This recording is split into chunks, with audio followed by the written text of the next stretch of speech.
Declaro aberta a audiência para a leitura do acórdão. 5. Trata-se de um acórdão e não de uma sentença. Este é um tribunal coletivo que produz um acórdão. Vamos, portanto, proceder em resultado da anterior sessão à leitura do acórdão. Matéria de facto. Trata-se do acórdão do Estado contra a Universidade Lusitana Expresso, Race da Silva. Matéria de facto. O Ministro da Defesa, Michel Fon Race da Silva, foi obrigado a admitir-se na sequência do escândalo quanto à obtenção do respectivo grau de doutor que a comunicação social vinha noticiando há cerca de um ano. 2. Só agora foi investigado pela Inspeção-Geral do Ensino Superior, que concluiu pela sua ilegalidade.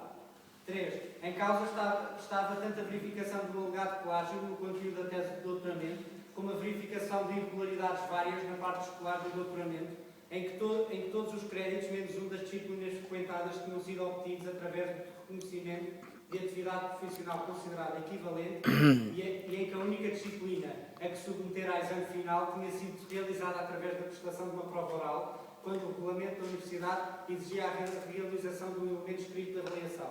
4. A pedido do Ministério da Tutela, a Inspeção-Geral da Educação e Ciência realizou uma inspeção à Universidade Lusitana Expresso, um estabelecimento de ensino superior privado, com sede em Santarém, onde o Ministro obtivera o doutoramento nos termos do artigo 148 e 149 do regime jurídico das instituições do ensino superior, aprovado por Lei nº 62 de 2007, 10 de setembro. No âmbito dessa inspeção, a Inspeção-Geral de Educação e Ciência, apesar de ter detectado algumas irregularidades em distintos processos, concluiu apenas no sentido da nulidade do doutoramento do Ministro, alegando sobretudo argumentos formais. 5. Ouvidos em sede de audiência prévia, os órgãos diretivos da Universidade Lusitana Expresso vieram invocar, entre outros aspectos, a autonomia académica, pedagógica e científica, bem como o facto de todas as situações encontradas terem ocorrido há mais de 3 anos e se terem, por isso, convalidado. 6. O Ministro da Educação e Ciência homologa a decisão da Inspeção-Geral de Educação e Ciência e solicita ao Ministério Público que use a ação pública a fim de obter a declaração de nulidade do grau de doutor de Michel Fon Race da Silva. Este, por sua vez, considera que o resultado da inspeção é ineficaz por não ter sido previamente ouvido. Este Tribunal, em relação às provas apresentadas, reconheceu como válidas, no que diz respeito às apresentadas pela defesa, em primeiro lugar, o regulamento de frequência e de avaliação de conhecimento da validade da Universidade Lusitana Expresso. B. A carta publicada em Um Militante por Rita Pereira de Abreu. C. Cartão do PCP de Rita Pereira de Abreu. D. Atestado médico passado pelo médico do Hospital de São Pedro da Maninha ao Sr. Michel Fon Race da Silva. F. A declaração de testemunho ocular no caso do subministrado do mesmo Sr. Michel Fon Race da Silva. E G. Reconheceu também como válido o currículo do dito Sr. Race da Silva. Quanto às provas apresentadas pela acusação, foram admitidas como válidas: A. O processo de fiscalização da instituição de ensino superior Universidade Lusitana Expresso sob o âmbito da tutela ministerial que tutela este estabelecimento. B. O relatório do Ministério da Educação e Ciência. C. Parecer sobre a atribuição da equivalência pela doutora Luísa Castelo Branco. D. Acreditação de competências académicas e profissionais. O Conselho de Juízes deliberou no sentido da não aceitação do Regulamento Geral de Avaliação de Conhecimentos dos cursos de licenciatura primeiro ciclo, dos mestrados integrados primeiro e segundo ciclo, da parte curricular dos mestrados segundo ciclo, não integrados e dos doutoramentos da Universidade Lusitana Expresso, apresentados pela acusação como prova, tendo como justificação que o regulamento em questão foi homologado pela reitora a 15 de julho de 2010. Tendo em conta que o caso ocorreu durante o ano de 2007, o regulamento a ser considerado será o apresentado pela defesa, isto é, o regulamento da frequência da avaliação de conhecimentos da Universidade Lusitana Expresso, a 4 de janeiro de 2007.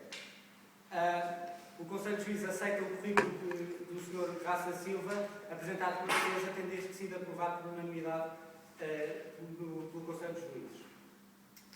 Acerca do crédito relativo à cadeira de Teoria Geral da Política Contemporânea, segundo o artigo 14 do Regulamento da Frequência e Avaliação de Conhecimentos da Universidade Lusitânia Expresso, são admitidos à prova final à prova de exame final os estudantes que não hajam pedido a frequência por motivos de faltas.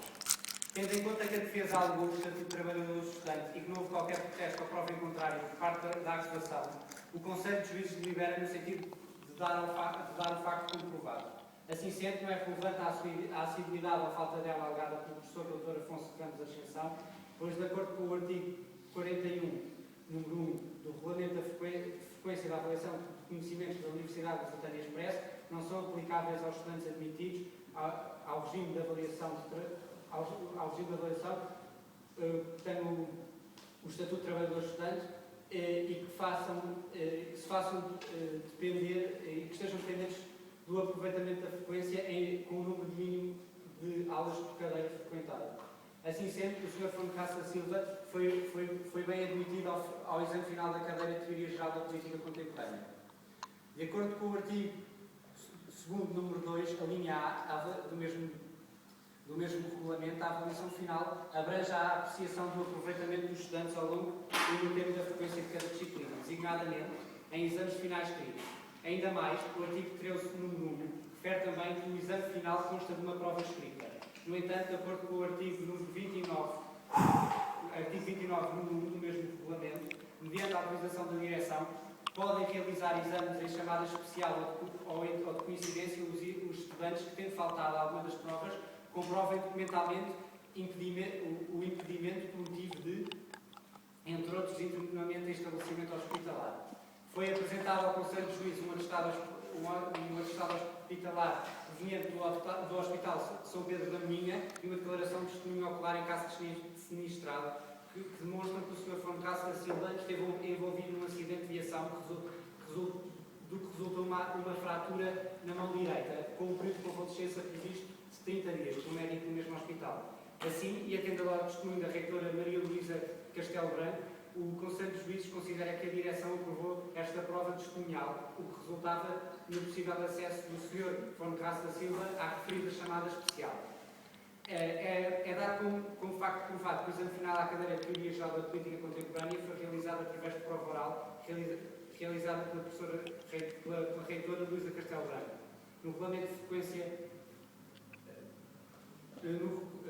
No regulamento de frequência e da avaliação de conhecimentos da Universidade Lusitânia Expresso, apenas se encontram previstas horais de melhoria, como encontramos referido no artigo 18, número 1. Este regulamento refere ainda no artigo 18, número 2 e artigo 22, número 1 e 30, número 1, o júri das provas orais é composto por pelo menos 2 docentes.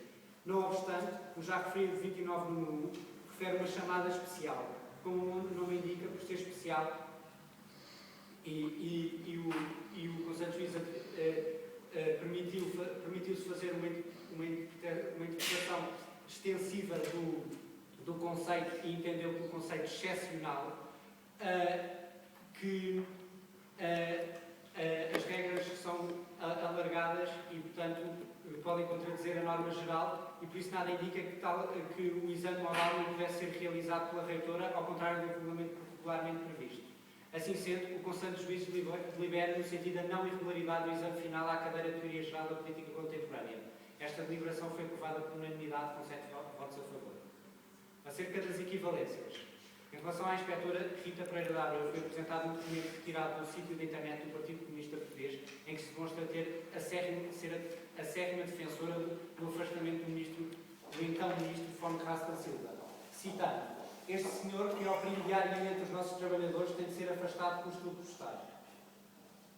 Cumpre, faça isto, lembrar que o facto do Sr. Foncaça Silva não ter sido ouvido não implica que o mesmo não tenha sido notificado. Não implica que o mesmo tenha sido notificado. A pretensa notificação assinada pela doutora Rita Abreu não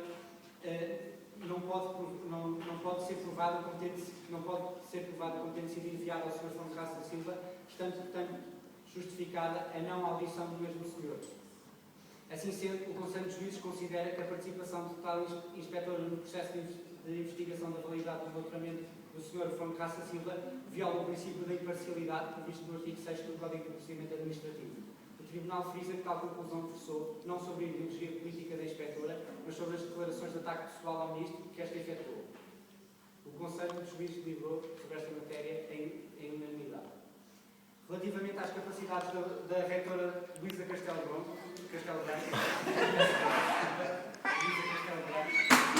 a defesa acusou de ter sido internada em uma unidade de motivos de esquizofrenia e vício em inquérito. No entanto, não foi apresentada nenhuma prova documental e a mesma nega tal internamento. Mesmo que tal fosse verdadeira, nada indica ou prova que a reitora não estivesse nas suas plenas capacidades mentais durante a sua decisão. Tal deliberação foi aprovada por unanimidade. Relativamente ao Senhora Reitora, só os advogados é que são obrigados a estar presentes nesta sessão. Se não se souber comportar, seria a pedir para deixar a sala. Relativamente ao processo e à deliberação do Conselho Científico. O Conselho de Juízes dá como provado que o processo passou e foi aprovado pelo Conselho Científico. Tal tem como base a prova testemunhal de um membro do mesmo Conselho, que admitiu a atribuição das equivalências, processo mesmo que foi aprovado por maioria. Não obstante, a Presidente do mesmo Conselho, Mariana Lima Monteiro, afirmou que esse processo, e citando, não lhe passou pelas mãos. O Conselho de Juízes admite a veracidade das palavras da testemunha quando afirma que não teve conhecimento da acusação no momento em que esta decorreu e desvaloriza a carta apresentada que sugere um relacionamento íntimo entre o Sr. Fonte Raça Silva e a Presidente. No entanto, sabemos que confissão da testemunha e corroboração por outras testemunhas, nomeadamente pela testemunha Sra. Regina, membro do Conselho Científico à altura da deliberação, que esta decorrera. Como tal, e no seguimento da deliberação, nomeadamente no registro em ata, a Presidente do Conselho Científico devia ter tomado as diligências necessárias à sua função, nomeadamente no que diz respeito à impugnação do ato, se considerava que tal estava ferido algum vício. O Conselho delibera, em conclusão, no sentido da irrelevância do testemunho da Presidente do Conselho Científico, uma vez que esta não tomou as diligências exigidas para ter conhecimento do processo, foi efetivamente deliberado e aprovado pelo seu Conselho Científico. Considera este Tribunal, no entanto, que apesar da decisão ter sido tomada por órgão competente, não deixa de estar em causa a violação dos princípios de igualdade e da proporcionalidade, consagrados pelo artigo 5º do Código de Procedimento Administrativo, uma vez que não há uma justificação para a diferenciação e, por outro lado, a atribuição dos 179 créditos que excedem manifestamente o limite dos 40% previstos no diploma de acreditação de competências académicas e profissionais, não se podendo aplicar a exceção de ser um caso especial. Apesar do mesmo documento referir que tal critério poderia ser afastado em casos considerados absolutamente excepcionais, o parecer apresentado pela reitora faz somente alusão a critérios vagos e indefinidos, cuja amplitude não justifica ou não determina a atribuição da considerada equivalência. Relativamente ao plágio da tese do Sr. Fonte Raça Silva,